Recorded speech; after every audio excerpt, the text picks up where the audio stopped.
Hello and welcome back to another episode of Power Rangers Lore. Today we're going to talk about none other than the mysterious, the magnificent Baboo. Yes, well, Baboo is a character right straight from Mighty Morphin Power Rangers franchise. Originally there, he broke out with Day of the Dumpster, with Rita Repulsa, Goldar, Squat, and that was basically it. Those four there, they broke free and went to basically back to the Moon Palace, but we don't know much beyond that. We don't know really a true backstory other than the fact that we got one in Go-Go Power Rangers issue number 7. And we don't know what happened to him after, essentially, the Mighty Morphin series. Now, let's start on from there. So, in his early life, we know that he was an alchemist of the King Batui of the Pogies. Yes, he is of the Pogies people, or the planet of the Pogies. There is no other name for it. It really wasn't mentioned in there, but that's what he was. He was a Pogies, apparently.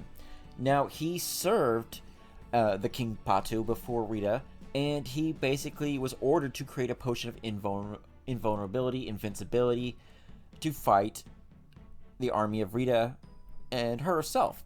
Now, he pleaded with his king, hey, this is just in the testing grounds. I'm not sure how well it's going to work. It might not work at all. His king ignored him, and him and his army drank it, and they all turned to stone. Technically, they became invincible at that point because they're all stone. Whatever. The remaining Pongies basically tied him up, left him shackled there, and left to rot on the abandoned planet after they left because they didn't want to get conquered by Rita. So they just took off and left him there. Rita, Squat, and Finster reached the castle and found Baboo deep in despair and basically begging for death. He's like, going, just kill me. I knew you were coming. Just do it. Instead, in a weird sense of mercy, Rita decides to invite her to become her official alchemist. Now, if you're an alchemist and you accidentally turn the person you serve into stone rather than make him invincible, I'm not sure how well your qualifications are working there. You know, I'm just gonna point that out. Now, as he became her henchman 10,000 years before the beginning of Power Rangers, not much else was known. Now, he's always paired with Squat, but that's kind of it. Now, in the entire series, we don't know what happened in the final battle or why he was locked away with her, other than the fact that he was kind of like the right-hand alchemist to her. I always thought Finster was more, besides just the creator of the Putty armies, he was also kind of an alchemist more than Baboo was. I didn't really remember in the original series him ever doing anything that was really alchemist-like, in truth. But he is the alchemist, or so to speak, as says the comics and in the official TV show. Now, unless I missed something, please let me know. Feel free, call that out, because there's 3 seasons of that, and I don't want to go back through it all. But what we do know is a few things. He was always considered the more reasonably intelligent of them. Now, of the two, of Squat and Hip, he was always the smarter ones. And he almost successfully destroyed the Rangers on 2 separate occasions. In the episode being Power Ranger Punks, where he helped Terror Toad, and the second being created when he created Shell Shock, in the Trouble of the Shell Shock. Now, he almost defeated them, but basically the Power Rangers would come over the end and do that and push them aside. But most of the time he'd be in the background of the series, just making comments about, hey, your army's, the plan's not going to work. But I'm not going to tell it directly to her face. They basically just talk to each other, him and Squat, and go, her plan's crazy. It's not going to work. It's like all our other plans. It's not going to work. But they're never going to directly say it to her face because it's Rita. Now, when Lord Zed arrives, he soon becomes dim-witted, just as Squat was. And they basically, they're always in the background on the Moon Palace, but they don't do anything anymore. Why? He probably doesn't have any loyalty to Lord Zed, so if he seems like an idiot, well, what is Lord Zed gonna do? Kill him? No. He'll be the jester, and Lord Zed always needs that. He doesn't want to be responsive, like, be in the limelight and go like, oh yeah, I almost beat the Rangers, but, I didn't, and he would be destroyed. Like, almost Goldar is several times almost killed by Lord Zed for being an idiot, for not failing his mission.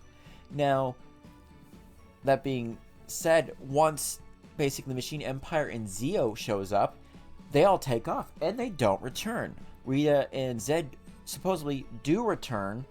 It's some unknown time period. That's where Serpentera ends up crashing the moon and is buried there. But we don't have any live action showings of that. Now, we don't even see him in Countdown to Destruction, in the battle where the forces of evil came up and tried to basically take over the entire universe at the orders of Dark Spectre. So I didn't realize it until basically doing research for that. I was like, oh yeah, he wasn't there. Everyone else was, but he wasn't. So it's pretty interesting going there. Now, he could have been destroyed prior to that, but I don't think so. I think he left. I think he basically, when they went into hiding, he left someplace else. It was just never seen again. Now, I believe also Squat was with him, but I'm not 100% certain. No, I just checked it again. He was not with him. Squat was in the Battle of Countdown to Destruction and was destroyed. So Baboo was not. That's very interesting. I just had to, like, as I said that, I had to go check. But, guys, what does that mean? Is Baboo out there? Do you think he went and found his people to, like, try and, hey, I'm sorry, I did all these different things, but let's get it done. What do you guys think? Could he still be around? Could he not be? Are we going to get more information on him rather than this one-shot background story that we saw in Go-Go Power Rangers number 7? I would really like it. We're getting more information about different characters all the time with the comics, and I'd be very interested to see more. Well, thank you guys again. Have a good one, and may the power protect you always. Quick little information update. As I was looking through, I remembered one last thing before we go. Well, there is a interesting little thing. I know how he said he didn't get destroyed, but there is a character in SPD when they're passing out in the first couple episodes. They're passing out the clothes to the homeless and the downtrodden aliens, and a character with Baboo's head is seen in it. Pretty interesting. Is that Baboo or one of his race? We don't know, but it could be, and that could lead to the fact that he is still around and he's not his quote-unquote evil self. I never thought he was evil besides him working for Rito, but that's it. There you go, guys. And now, for real, may the power protect you always. Make sure to comment, like, and subscribe at the end of this video. All your likes help me out, and all your watchers do too. Thank you very much, guys. I would really like to discuss with you guys what your topics are. May the power protect you always.